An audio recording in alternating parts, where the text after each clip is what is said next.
الشيطان الرجيم.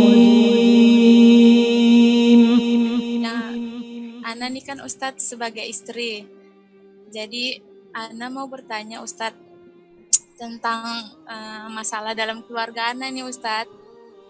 Jadi gini Ustadz, Ana hampir sudah 4 tahun menikah sama suami gitu kan Ustadz. Dan Alhamdulillah sampai sekarang belum dikaruniai keturunan sama Allah. Terus Ustadz yang mau saya tanyakan, saya ini sebagai istri kan Ustadz merasa masih belum Ustadz, belum patuh gitu sama suami gitu kan Ustadz. Nah terus dalam kami sepanjang perjalanan udah berumah tangga ini Ustadz, Ana tuh merasa kayak belum taat banget gitu kan Ustadz sama dia gitu kan. Karena kadang-kadang pertikaian gitulah, perkara kecil-kecil gitu, masalah kecil-kecil gitu jadi berantem gitu kan Ustadz. Jadi Ana merasa kayak ada dorongan untuk melawan dia gitu Ustadz gitu.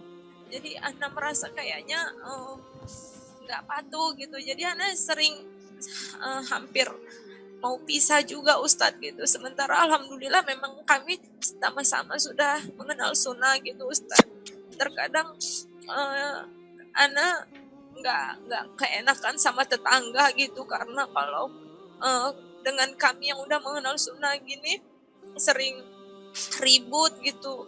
Ana malu karena suami Ana juga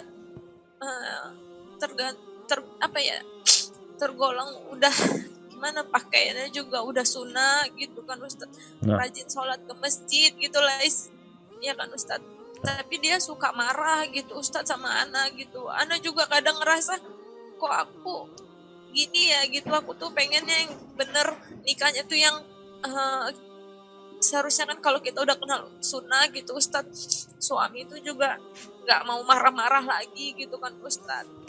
Sampai Ana nih nggak terima gitu Ustadz kalau dia marah-marah sama anak cuman gara-gara hal kecil aja gitu Ustadz, sampai hampir mau pisah gitu Ustadz. Solusinya gimana ya Ustadz supaya kami nih nggak ribut-ribut lagi gitu Ustadz. Masya Allah. Iya Ustadz. Barakallahu fiik. Nah ukhti, ya jamaah nih, rumah tangga tuh ada banyak masalah yang mungkin kita tidak mendengarnya. Oh subhanallah, alhamdulillah, namanya rumah itu ada temboknya. Kadang-kala ada suara-suara keluar dari jendela, ada suara keluar dari pintu atau dari bawah pintu tentang keributan yang terjadi di sana. Apa yang harus dilakukan ketika disebutkan tadi 4 tahun menikah belum dikasih anak? Coba engkau introspeksi diri, banyak-banyak istighfar. Mungkin engkau belum pantas dikasih anak. Kalau ada anak gimana bapak ibunya ribut terus? Masalah-masalah remeh ribut. Apa yang harus dilakukan supaya tidak terjadi keributan? Penyebab keributan itu adalah melihat kepada kesalahan. Melihat kepada kekurangan. Inilah yang menimbulkan amarah. Kemudian ribut. Nanti tadi disebutkan masalahnya sepele. Nah, maka sekarang dirubah cara berpikirnya.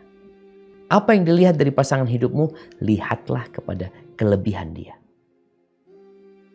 Sehingga kesalahan dia akan tertutupin. Karena ana yakin suami anti memiliki banyak kelebihan. Dan anti pun sebagai manusia memiliki kelebihan. Jangan melihat kepada kekurangannya. Itu yang pertama. Lihatlah kepada kelebihan suami. Apalagi anti katakan anti punya beban moral. Bagaimana tetangga-tetangga yang melihat ini keluarga yang menikah di atas sunnah, mereka udah paham sunnah tapi ribut sampai terdengar sama keluarga. Jangan sampai akhirnya anti menjadi penyebab rusaknya citra sunnah ini gara-gara keributan yang dilakukan. Yang kedua, kalau suami marah, maka anti diam. Jangan jawab. Walaupun anti merasa, oh masalahnya remeh. urusan remeh, urusan kecil, sepele. Tapi kalau sedang marah suami, anti diem. Ustaz, dia yang salah. Nah, biar dia yang salah. Tapi anti jangan menambahin kesalahan. Udah tahu suaminya salah, marah-marahnya salah, engkau kasih bensin, terbakar dia.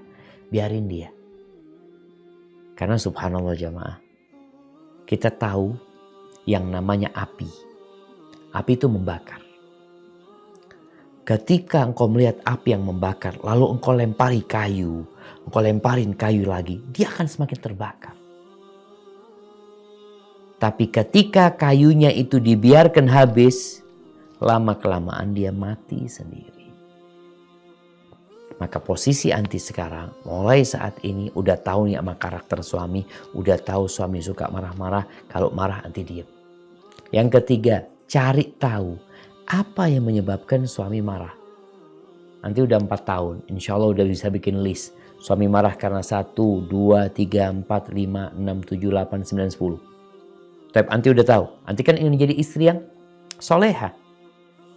Ingin menciptakan rumah tangga yang menjadi baiti jannati. Maka list yang anti udah catat itu hindari semuanya agar suami gak marah. Sampai pernah Anda sampaikan, ada suami yang marah gara-gara sandal.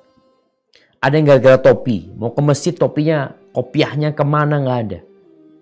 Istri yang disalahkan, anak-anak disalahkan. Ya udah, bagaimana supaya suami gak marah? Anti beli 1 lusin kopiah.